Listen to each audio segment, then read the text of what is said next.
Now, ladies and gentlemen, as most of you already know, within the last 48 hours, Valve has sent out two major updates to CS2. The first one on February 6th contained Counter-Strike 2's first case, capsule, and the ability to move stickers in any orientation on a craft, alongside dozens of big bug fixes such as Peeker's Advantage. Just last night on February 7th, Valve yet again updated Counter-Strike 2. This has supposedly fixed crashing. They've also removed the XP overload icon and fixed various other bugs. But there's still quite a few problems from before, but mainly these two most recent updates, such as performance being downgraded quite a bit, FPS right now is in the gutter, and there's also a lot more. Today's video I'm going to break down and discuss these two most recent updates, specifically the blog posts, and highlight the most important additions, changes, and fixes to Counter-Strike 2, as well as voice the problems that these updates have caused that are not listed here. Today's video sponsor is Skins Monkey. Skins Monkey is a buying and trading marketplace where you can trade off your old skins for something new. All you do is log in with Steam, then you trade the skins you no longer want to pick up the new skins you want to obtain. Any remaining cash from trading goes to your balance that can be used in any future trade. By using my code MANDO, you can get up to a free $5, and if you choose to deposit alongside using my code, you get a total of a 35% deposit bonus. With Skins Monkey's large variety of skins, they also offer daily, weekly, and monthly giveaways. If interested, it'll be the top of the link in the description below. Now, this is Luke in the post edit. This video was originally supposed to go up midday on February 7th, that being the day after the first major update the night before. Since then, Valve has sent out two other updates, one being major and one minor, to fix problems this update has caused. Today, we're going to be breaking down the blog posts from February 6th and 7th, discussing changes made, such as Peeker's Advantage, and after playtesting for a few matches, I'm going to give my thoughts on that. Firstly, let's hop into yesterday's blog post, that being on February 6th. Now, I have already put out a video discussing all the skins and new things that have come to the game, but I didn't necessarily go over the blog post, at least the small things here and there. We had an operation-sized blog post on top of the normal blog post for patches, so I now want to highlight the biggest changes. I want to hyper-focus on gameplay and problems such as Peeker's Advantage alongside smoke bugs. In the blog post on February 6th, Valve added the smoke category. They have 2 points saying smokes now cast shadows, as well as rendering and animation have been improved. Now, for them casting shadows, yeah, they do a decent job of that, but rendering and animation being improved,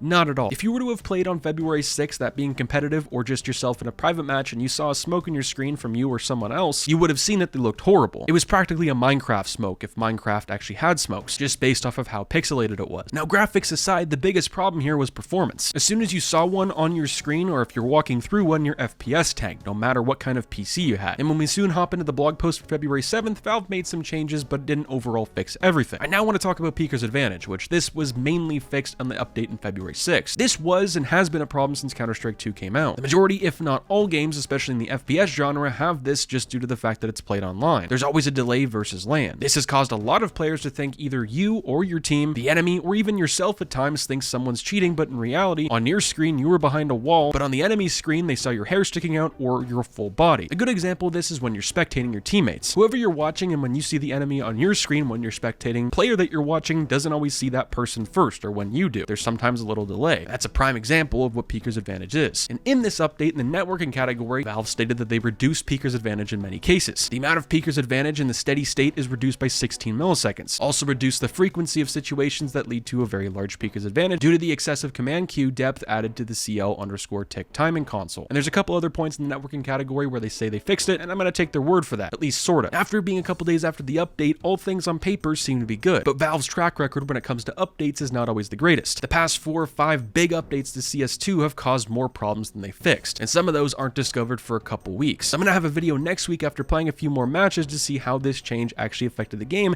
and if it was positive. And for the rest of the blog post on February 6th, it talks about all the new features such as the new case and various bug fixes in every single map. And if you want to see me breaking down all the new skins and features that got added, I made a video discussing the entire update itself, and then a second one that was posted earlier today just discussing the cosmetics that got added. And now as it goes for the recent update on February 7th, that being last night. After it being a day, the community has gone wild over the sticker update, which honestly deserves its own commentary. Some stickers have tanked while others have skyrocketed up in price. Players, but mainly streamers, have voiced their concerns recently about players having really inappropriate crafts in game. Problem with this is a lot of these people can't have these on stream without taking the risk of being banned. Now, a solution to all this is just having the ability to turn off skins or just stickers on weapons. Having the ability to turn off skins in game so you can't see other people's skins has been a really requested feature over the past few years. Now, if that's ever going to happen, I don't really know. Personally, I don't think so, since Valve is so heavily focused on microtransactions nowadays, but I could see at the very least having the ability to turn off sticker crafts available. Now, Valve on the blog post for February 7th changed smokes once again, optimizing them and making them a little better. You still lose a lot of performance, but is not near as bad as it was just yesterday. Now, a new feature that Valve added on February 6th was the XP overload icon. After you got all your weekly XP and you were on XP overload essentially, whenever you got a kill when you're playing a game, that being deathmatch or competitive, it would show up in-game that you've played a lot lot and it would show your XP icon. A lot of players on social media, but also in-game, have voiced their concerns saying it looks too quirky, quacky, and just kind of cheap. It kind of looks like a mobile game. Now, me personally, I like this addition. While playing competitive, if you run into someone that's kind of sus, you don't really know if they're cheating or not, and then it turns out they have this icon, you could just assume that they're no-lifing the game and they've just been playing this for the past few days non-stop. Now, that's obviously not a solution to cheaters, but it would definitely help players not be so paranoid. Now, on the updates on February 6th, but also February 7th, that being last night, Valve apparently fixed more crashing. But I can say right now with a guarantee that has not really happened. I've played a couple games both nights. I play with some of my friends, which were a 5-man, and crashing still consists pretty much on everyone's PC. It's normally at the very beginning or the end of a round, or if there's too much going on your screen all at once. Makes me think if there's some sort of memory leak or something. Now, along the lines of crashing, performance, and optimization, Valve have also made some improvements for those who were rubber banding in a match due to Valve's recent changes, which those are now fixed according to the update on February 7th. And that pretty much concludes the blog post for both days. Now, this is Luke in the post edit once again, and I now want to discuss the changes and fixes Valve made to CS2's most discussed problems before this update. The first one up here is smoke. Now that we're on the 9th of February, things are getting a little bit better, specifically with smokes. It now being 3 updates later from when this originally got changed, but I can't really pinpoint it, just something feels off with them. I'm not really sure. I feel like the best option for everybody would be to have an option in the video settings for just maybe utility or smokes overall. That'd be good for all players, because right now if you see a smoke, walk through one, or deploy one yourself,